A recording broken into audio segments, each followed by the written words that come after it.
Hello everybody, welcome back to the HardReset.Info channel. In today's video, I'll show you how to change screen refresh rate on your Samsung Galaxy A27.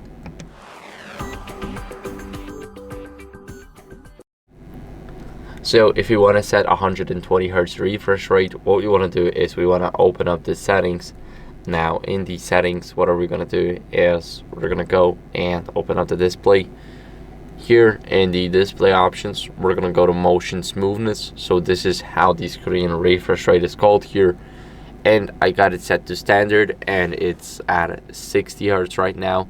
But if we want to go and make sure that we use 120 Hz of our phone, we're going to switch to adaptive, click on apply, and now it changed. So I know that you guys won't see the difference because of the YouTube frame rate, but for me there is a big difference and everything's just working fine. So make sure to go and check that out. And that's basically it for the video. So I hope it was helpful. If it was, then leave a like, subscription, and a comment, and I'll see you in the next one. Bye.